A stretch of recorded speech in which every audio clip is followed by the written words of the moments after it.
فيش فيها نقابه لغايه الانتخابات. تمام؟ فانتوا استحملونا عشان نتفاعل ونبتدي نشتغل ونحمي حقوقكم، ومع اول ان شاء الله يعني ممكن نتقابل نعمل مواعيد دوريه. احنا كده بقول لكم هنعمل جدول وهنحدد لكل منطقه جغرافيه 3 4 انفار مسؤولين على التواصل معانا دوريا كل اسبوع، وهنعمل ان شاء الله باذن الله قريب جدا اجتماع مع كل رؤساء اللجان والامين العام من كل النقابات.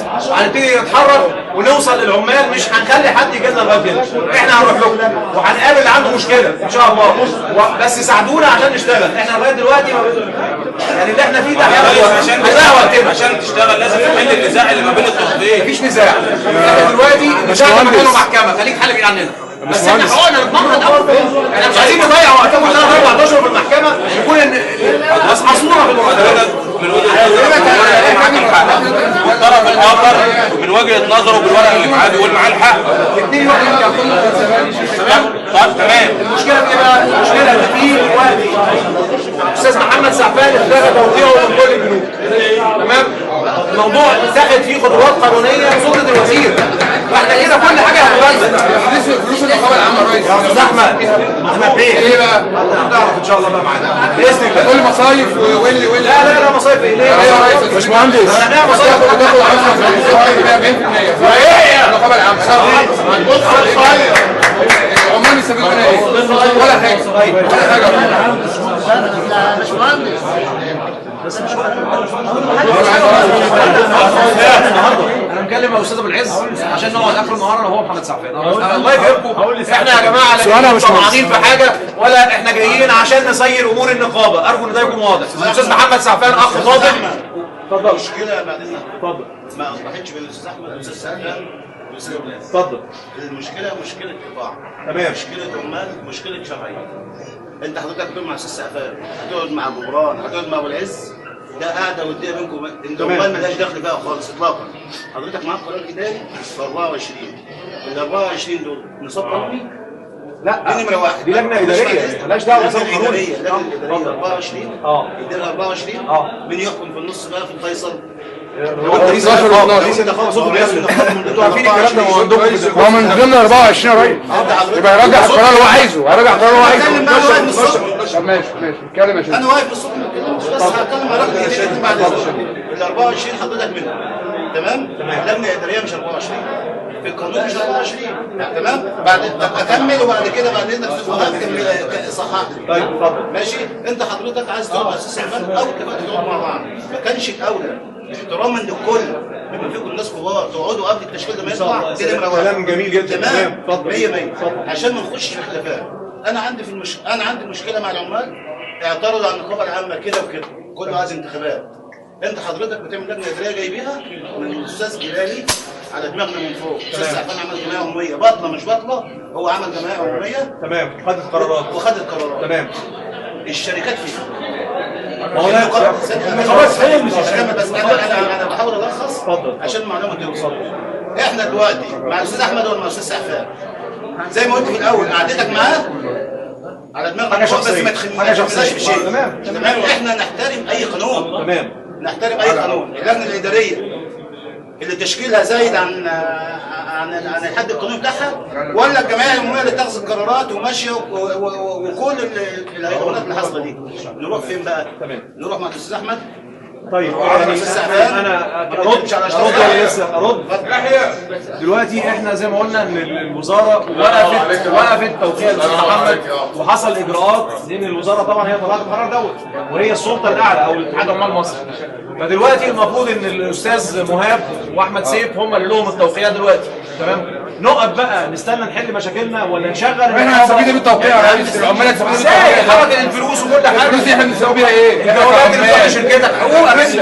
هو جدا زي ما هو اخضر عندك انت. استاذ محمد اللي كان في حاجه ثانيه. يا استاذ محمد السؤال ده هيتسال الاستاذ سعفان بالظبط كده. حته فلوس العمال دي لا، احنا بنتكلم على شرعيه، ما بنتكلمش على فلوس عمال دلوقتي. فلوس العمال هتمشي مع اي دفع. الاستاذ احمد بيقول لك احنا توقعات استاذ محمد وتوقعات ماشي. ما في توقعات تروح فين بقى؟ تروح فين فلوس العمال دي اصلا في الاساس؟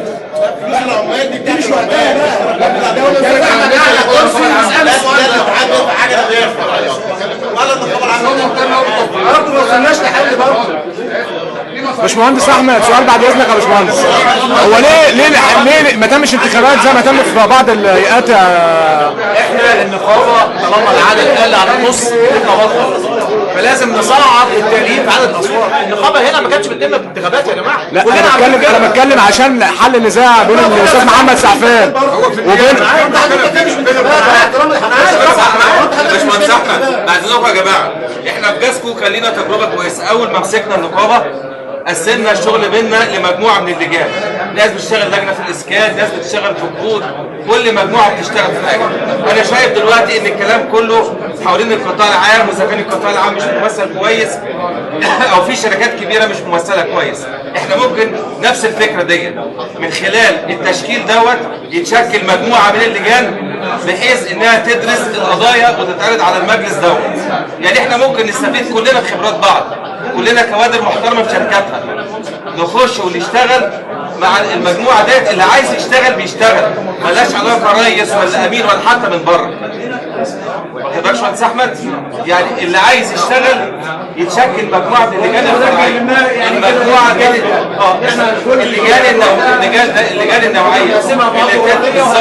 بالظبط كده. يا جماعه خلوني نشتغل.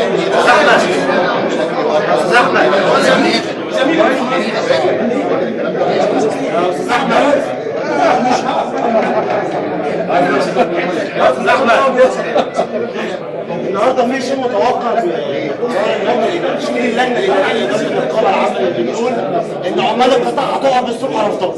حضرتك هتبقى ايه موقفك؟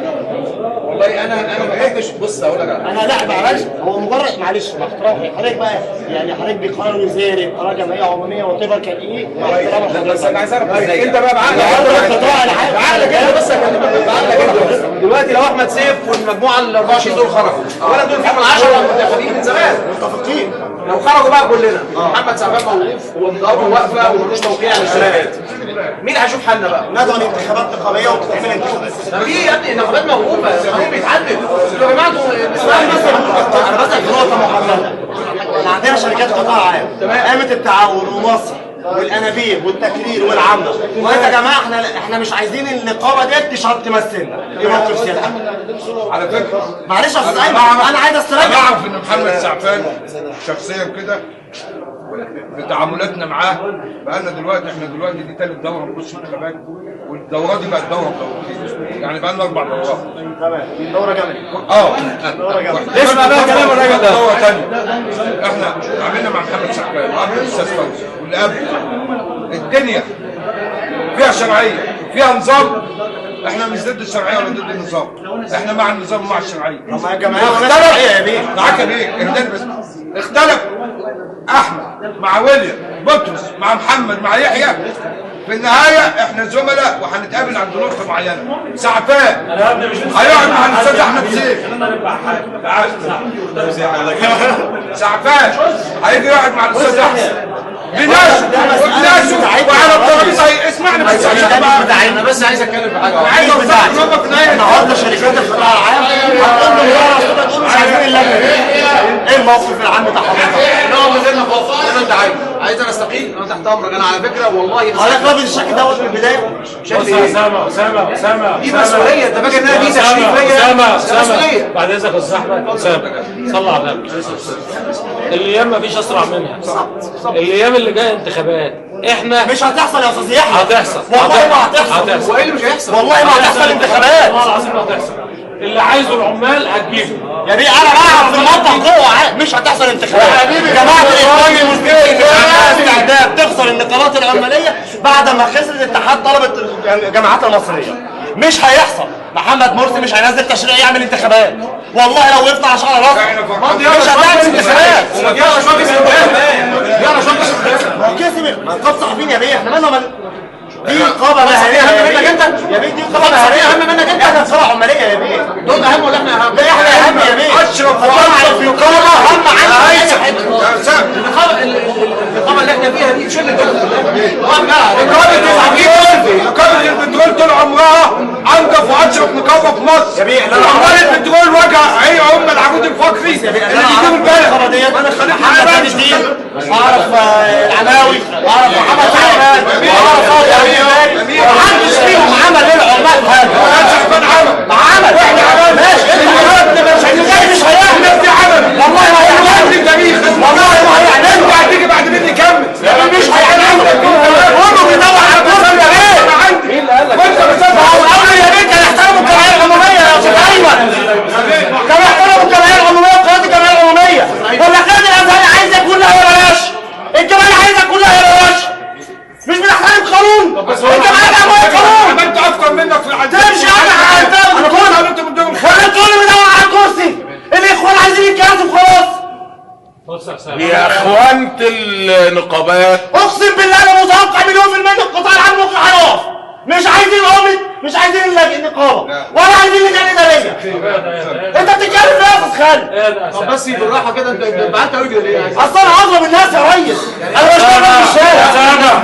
انا بشتغل في الشارع يا بيه. انا عملت استطلاع راي من 3 ايام اقسم بالله قالت النقابة ديت فاشلة. اي نقابة هتيجي من بره القطاع هتبقى فاشلة. من بره العمال. قول لي مين واحد فيهم بيمثل عمال؟ يمثل 1000 2000 ما فين 14000 ولا 14000 يا بيه. التعاون ايش بس 14000 بني ادم يمثلها واحد. يمثل مين؟ نتكلم بس. مصر بتكون في اكثر من 18000 بني ادم يمثلها قد ايه؟ العم بيمثلها كام واحد؟ والناس دي عملت ايه في 20 سنه؟ وبعدين يا بيه ما عملتش حاجه. احنا ولا عايزين دوت ولا عايزين دوت. نجرب حد جديد. نجرب ايه؟ احنا قلنا قبل كده جربوا الاخوان. جربوا الاخوان. ادينا بنجرب الاخوان بيطلع احنا مش عنوان مالهاش دخل في الاخوان. بالمنطق لما والله واحد يقول لك الاخوان بقول ناخد 1000 جنيه. هي دي شماعه اللي انتوا بتعلقوا عليها. لا الاخوان فاشل عليه. فاشل قول لي الاخوان عملوا ايه؟ الناس العمال البترول ايه اللي دخل دوت في ده؟ احنا من الناس العمال البترول احنا ولا حزب وطني ولا شرعيه الازهر مين اللي جاب انت يا عم بالناس العمال مش الجمال اللي جاب حضرتك. ايوه بقول لك بالناس العمال البترول. لا انت ما صدقنيش يا بيه. مش هروح عمال بتقول انا مش عارف تمثلني. انا بمثل شركتي انا بمثل شركتي 4700 عامل انا بمثله. احنا بقى ضعفين. احنا مش عامل ولا مش عارف تمثلنا. سامع عليك سامع خلاص انا مش عايز امثلك. انا بمثل الناس بتاعتي. تمثل بس ما تمثلنيش انا. انا احترم قانون يا جدعان. مش قلنا جمعيه عموميه قانون ما احترمهاش ليه؟ خلي الدنيا زي ما عليها. الموضوع مش ممكن تسمع. الموضوع مش الصوت العالي يا جماعه. احنا الصوت العالي ده هنا وقتنا وده مجهودنا يعني. الاستاذ اسامه بيقول ان مفيش حد دول يمثل العمال، مش كده برضه؟ ما دول داخلين في القوانين ازاي؟ اسامه والله ما اعرفش يا بيه. ما اعرفش. والله ما اعرفش. عايز اقول لك بس معلش محترم الناس اللي غبي ولا بحب اقول لك الناس اللي قول ما انا عارف. هو كان يا بينكم ازاي؟ بتزوير مع امن الدوله ومع مديرين العموم والصناديق اتلعب فيها. مين فيكم بالانتخابات بس؟ انا خدت انتخابات وكنت ناجح لحد الساعه 12 بالليل 12 ونص لقيت نفسي ساقط. انا مش هحاسب امن الدوله بس انا عندي في 2006 انا عندي الراجل يبقى كل النقابيين اللي موجودين مع احترامي ليهم جايين بالتزوير وجايين بالمحسوبيه. ايا كانت انتماءاتهم. الله يسامحك الله يسامحك الله يسامحك الله يسامحك. تعاون. نتكلم خالد بن الازهري والله عن انتخابات نقابات عماليه. ان شاء الله يعني قبل القانون ما يتعمل. قانون ايه؟ القانون اللي هيقعد على مجلس الشعب الخارجيين بتاع النقابات. قانون مجلس الشعب هم بيعدلوا القانون. مالها انتخاباتنا ليه؟ انتخابات دوت ليه؟ يعني ما اتقدمنا ليه؟ اتقدمنا ليه دلوقتي؟ ايا كان القانون 35 في عيوب وتعمل انتخابات وبعد كده لما يتعمل برلمان وتعمل قانون جديد يبقى نعمل انتخابات. الاستاذ ابو العز مش مهندس ابو العز وصل كله يسكت. بس لسه بقول لهم يعني لسه بقول مش قاعد ان شاء الله. يلا خلاص يبقى كله بقى نمشي. خلاص يا رجاله احنا مش هنقعد في السر ما نقعدش احنا في السر. هنقعد في وسط عمالنا وناس كلها. افتح القاعه لا لا خالص بتاع يقعد هنا نقعد على بنقعد على الصفر. اقعد انت يا احنا ما تقربش من هات ميه يا جدعان هات حسام ميه. تعالى نازل تعالى